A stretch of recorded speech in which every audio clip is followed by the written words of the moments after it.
कार्यक्रम अन्नदाता सुनिए सारे श्रोता बाण भाइयों ने विनोद भाई की राम राम। किसान भाइयों, आज अन्नदाता कार्यक्रम में चर्चा करेंगे किसान क्रेडिट कार्ड के बारे में और साथ में भाइयों लेंगे जानकारी आज की नसीहत के तहत पशुओं में मिट्टी खाने की समस्या और उसके समाधान पे, और साथ में जानकारी लेंगे कृषि में बायो सेंसर की भूमिका और उसके महत्व पे, और करवाओगे भैया का मनोरंजन, और साथ में जो दूसरे समसामयिक विषय हैं उन पे भी करेंगे चर्चा।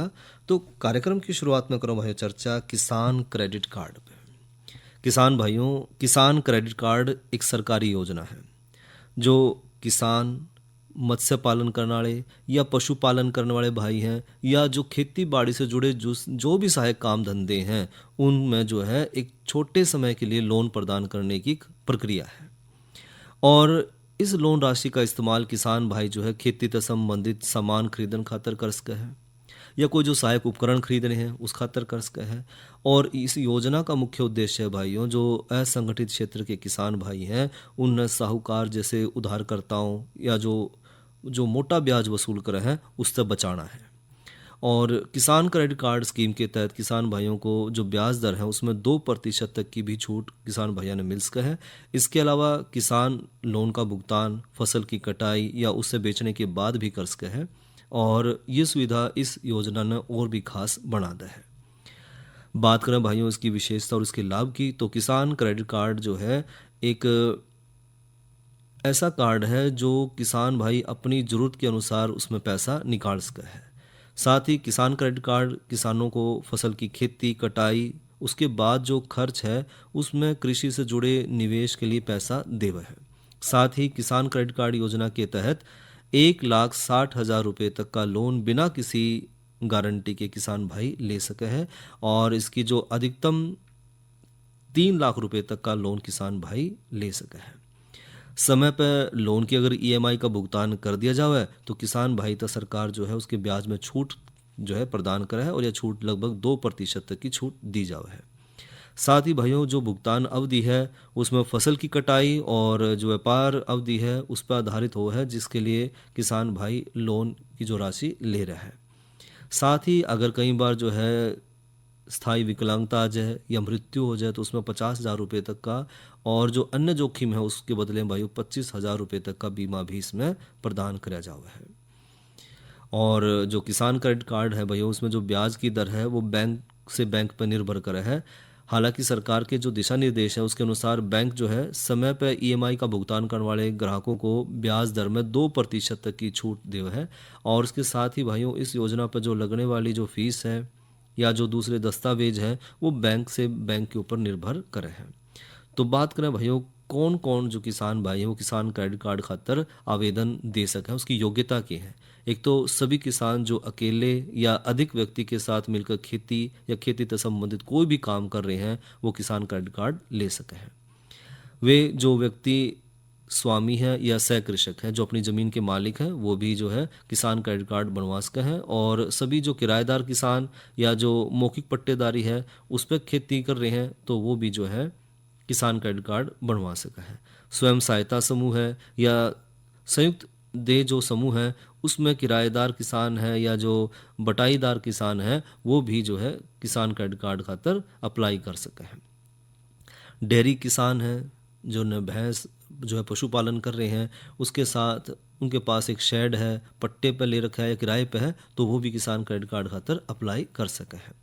ऐसे सभी किसान जो भाइयों फसल उत्पादन या किसी भी संबंधित गतिविधि के साथ साथ गैर कृषि गतिविधियों में काम कर रहे हैं उनको भी जो है एक छोटे समय के लिए लोन इसके माध्यम से दिया जा सके है। और किसान भाई को जो है उस बैंक के क्षेत्र का निवासी होना जरूरी है, तभी जो है वो बैंक उसने लोन देगा। और किसान क्रेडिट कार्ड खातर जो आवश्यक दस्तावेज है भाइयों उसमें जिस तरह एड्रेस का प्रूफ है कि आधार कार्ड हो गया, पैन कार्ड है, वोटर कार्ड है या ड्राइविंग लाइसेंस है, इस तरह के जो सरकार द्वारा स्वीकृत जो आईडी है वो होना बहुत ज़रूरी है। साथ ही आवेदक के पास पासपोर्ट साइज़ का फ़ोटो होना ज़रूरी है, और जो आवेदन फार्म है वो सही तरीके से भरा हो और उस पर आपके साइन भी होने ज़रूरी है। और आवेदक इस बात का ध्यान जरूर रखें कि जो दस्तावेज है या जो दूसरी औपचारिकताएं हैं वो बैंक से बैंक पे निर्भर करे है कि हर एक बैंक में जो दस्तावेज है वो कुछ अलग भी हो सका है। साथ ही भाइयों किसान क्रेडिट कार्ड के लिए हमने आवेदन किस तरह करना है, तो जो भी आपका पसंदीदा बैंक है उसकी वेबसाइट पर जाकर किसान क्रेडिट कार्ड के सेक्शन में जावें और एप्लीकेशन फॉर्म ने डाउनलोड करके उसका प्रिंट निकालना है, यानी कि उसका पेपर पर प्रिंट निकाल कर फिर आवेदन फॉर्म ने भर कर जो भी आपकी बैंक की निकटतम शाखा है उसमें जमा करवावें। और लोन अधिकारी आवेदन के साथ जो है आवश्यक जानकारी आपके साथ साझा करेगा और लोन की राशि मंजूर हो जाएगी तो कार्ड भेज दिया जाएगा। और किसान क्रेडिट कार्ड काम किस तरह का है? किसान क्रेडिट कार्ड भाइयों ग्राहक को बैंक इसके लिए जाना पड़ेगा और किसान क्रेडिट कार्ड के लिए आवेदन करना पड़ेगा और लोन अधिकारी उस लोन राशि पर निर्णय लेगा कि जो आवेदन किया गया है वो 3 लाख रुपए तक का उस पर लोन दिया जा सके है और एक बार राशि अगर स्वीकृत होगी तो जो उपयोग करता है वो बैंक का किसान क्रेडिट कार्ड उसके लिए जारी हो जाएगा और वो पैसा निकाल सकेगा।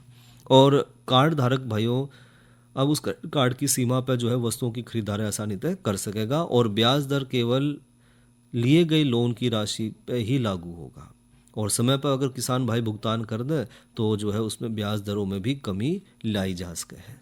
तो ये तो भाइयों जानकारी ली किसान क्रेडिट कार्ड के बारे में। और ये भाइयों जानकारी ले हुए मौसम की।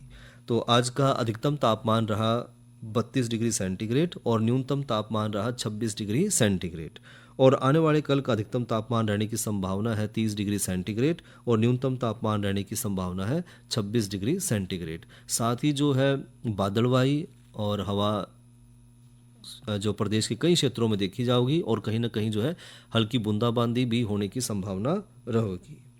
और साथ ही भाइयों जानकारी लेवा कल के कृषि कार्यक्रम के विषय की। तो कल है भाइयों दिन मंगलवार और मंगलवार ना हम लेकर आवा कार्यक्रम फोन इन और फोन इन कार्यक्रम में कल का जो विषय रहेगा वो है धान फसल में कीट प्रबंधन और इस विषय में जो विशेषज्ञ रहेंगे वो है डॉक्टर प्रद्युमन भटनागर। तो जो किसान भाई धान की फसल ले रहे हैं तो धान में लगने वाले जो कीट हैं उसके बारे में जानकारी ले सके हैं कार्यक्रम में फ़ोन करके। और इब करवाओ भैया का मनोरंजन सुने एक लोकगीत।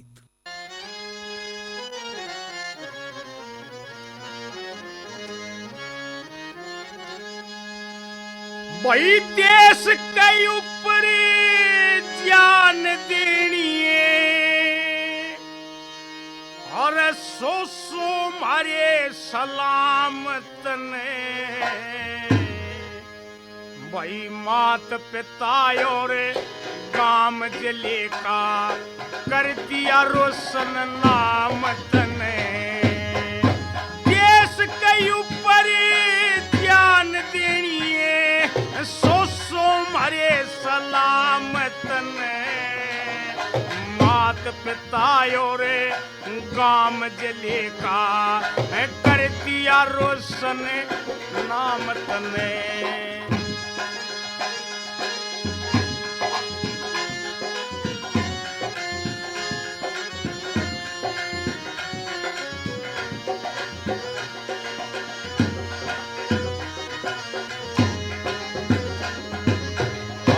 कई बे हमने मारा पड़ोसी पास बैठ समझाया था पछला बैरी बुलावन ताई प्यार का हाथ बढ़ाया था उसके मन में कपट भरिया था सूखा ढोंग रचाया था दोस्ती की आड़ में उसने पीठ में छुरा बिठाया था रे पीठ में छुरा बिठाया था जैसी करनी वैसी भरनी दे दिया ठीक इनाम तने मात पिता और काम जले का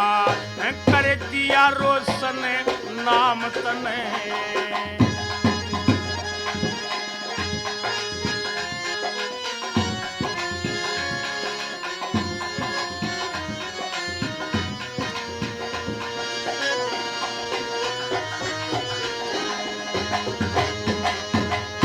पठियारी की रे सारा संबंध के देश के भीतर बढ़ गया वो, ले भाई के टटुआन भाई, ले बाड़े के टटुआन मारी, सीमा ऊपर चढ़ गया वो, अपनी अकल तरी गण और काव्य में पड़ गया वो, हिंदुस्तानी शेरा ने भाई भेड़ समझ के बढ़ गया वो, 7 जन्म तक याद रखेगा कर दिया ऐसा काम तने, मात पिता और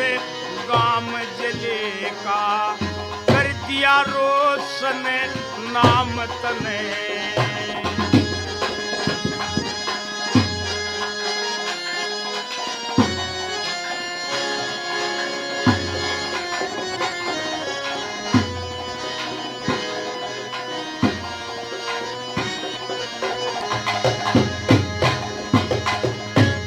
जिसकी कोखते जन्म लिया उसी माँ का दूध लजाया ना, लहू बदन में जिसका दौड़े बाप का मान घटाया ना, गोली गाली चीज मामूली गोलियात घबराया ना, एक जना तू श्यामी 10 थे उल्टा कदम हटाया ना, भारत माँ का कर्ज चुका दिया मंगे को दाम तने, मात पिता और गाम जले का कर दिया रोशन नाम तने।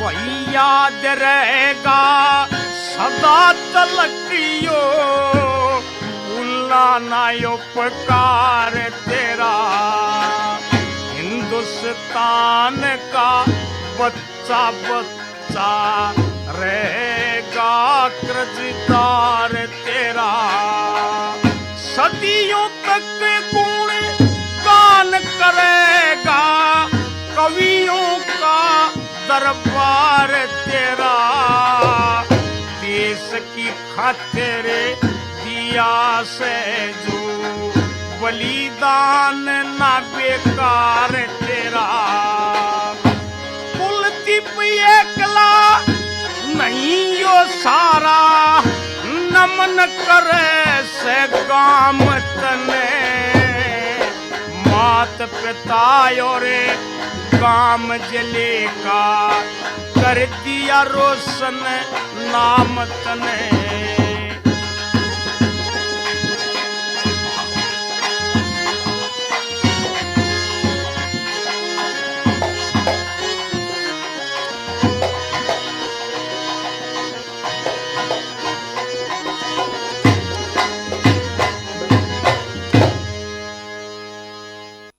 ये तो सुना भैया ने लोकगीत और गायक कलाकार थे कुलदीप बलारा।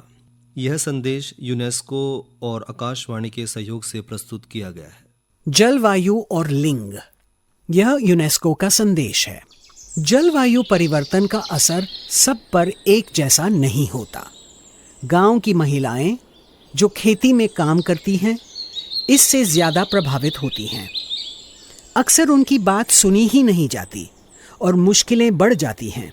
आपदा के वक्त जैसे बाढ़ या सूखे में, कैंप्स या आश्रय में उनके साथ यौन हिंसा का खतरा भी होता है। लेकिन इन्हीं महिलाओं के पास एक ऐसा ज्ञान भी होता है जो जलवायु संकट से लड़ने में मदद कर सकता है। बस जरूरत है उन्हें योजनाओं और फैसलों में शामिल करने की। क्या आप जानते हैं, दुनिया भर में हर 3 में से लगभग 1 महिला के अपने जीवन काल में शारीरिक या यौन हिंसा का अनुभव किया है। और भाइयों, अब चर्चा करें आज की नसीहत के तहत पशुओं में मिट्टी खाने की समस्या और उसके समाधान पे। हमारे जो पशुपालक भाई हैं उन खास तौर पर कई बार यह शिकायत रहा है कि जो पशु हैं वो कई बार इस तरह की चीज़ खाने की कोशिश कर रहे हैं जो कि खानी नहीं चाहिए पशुओं ने। खास तौर पर पशु देखे जाओ कि मिट्टी खाने लग रहे हैं, पत्थर है, कपड़ा है, चमड़ा है, ऊन है या फिर बाड़ है, हड्डी है, मलमूत्र है, धातु है, कागज है या प्लास्टिक के खिलौने हैं या प्लास्टिक का कोई भी सामान है, इस तरह की चीज़ों ने पशु खाना शुरू कर दिया है। इसके अलावा बहुत बार देखा जावा है कि पशु बार बार दीवार भी चाटता है और इसको वैज्ञानिक भाषा में भाइयों पाइका नाम दिया गया है। ये रोग है क्या, इसके लक्षण के हैं और हम इसका किस तरह समाधान कर सके हैं, तो जो पशुपालक भाई हैं उन खातिर ये जानना जरूरी है कि जो ये बीमारी है या समस्या है इसके कई सारे लक्षण, कई सारे कारण हो सकते हैं। एक तो पशु के शरीर में खनिज लवणों की कमी होना, जिस तरह फास्फोरस है, कैल्शियम है, सोडियम है, कोबाल्ट है, इनकी कमी हो जाना, या फिर पशु के शरीर में भाइयों विटामिन बी की कमी होने से भी ये समस्या देखी जावा है। और पशु के भोजन में अगर तंतुयुक्त यानी कि जो फाइबर है उन पदार्थों की कमी हो जाए तो भी जो है पशु में यह समस्या देखी जावा है।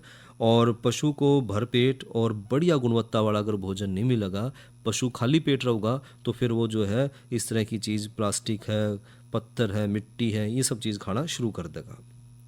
साथ ही भाइयों भोजन में अगर प्रोटीन की कमी है तो भी ये समस्या देखी जावा है।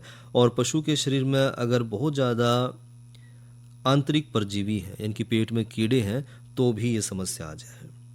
साथ ही पशु के शरीर में अगर बाह्य बहुत ज़्यादा परजीवी है तो भी समस्या देखी जाओ है। और लंबे समय तक पशु की अगर पाचन क्रिया खराब रहे तो भी जो पशु है वो सारी चीज़ खानी शुरू कर दे जो उसने नहीं खानी चाहिए। साथ ही पशु में कीटोसिस नाम की बीमारी के कारण भी यह समस्या देखी जाओ है। और पशु में मसूड़ों या दांतों की बीमारी हो जाए तो भी पशु जो है वो चीज़ खानी शुरू कर दे जो उसने नहीं खानी चाहिए। पशुओं में रेबीज नामक रोग या कोई दूसरा जो स्नायु तंत्र की बीमारी आ जाए तो भी ये समस्या बढ़ जाए। और इन सभी समस्याओं, ये जो सारी जो समस्याएं, सारे जो कारण हैं, उनके अलावा कई बार जो है कुछ सामान्य कारण भी ऐसे हैं जिससे पशु जो है मिट्टी या जो दूसरी चीज़ है वो खाना शुरू करता है। और इस रोग के जो मुख्य लक्षण है भाइयों, इस रोग का मुख्य लक्षण है कि पशु या तो ना खाने वाली वस्तुओं को खाना शुरू कर देगा या फिर खाने की कोशिश करेगा। और इसके कारण कई बार भाइयों पशु के शरीर में कई प्रकार के दुष्प्रभाव भी देखने मिले हैं, जिस तरह पशु धीरे धीरे कमज़ोर होना शुरू हो जाए और दुधारू पशु के दूध में कमी आनी शुरू हो जाए। साथ ही पशु के शरीर के अंदर और जो बाहरी परजीवी हैं वो शरीर के ऊपर ज़्यादा प्रकोप उनका देखने मिला है। और पशु को लगातार अफारे की समस्या भी इसमें आ जाए। और कई बार तो भाइयों पशु कोई धातु की नुकीली चीज़ खा ले तो उससे पशु की जान भी जा सके है। और पशु की रोग प्रतिरोधी क्षमता कमज़ोर हो जाए जिससे कि पशु जो है कई बार जो है लंबे समय तक बीमारी होता है ग्रसित रहे है।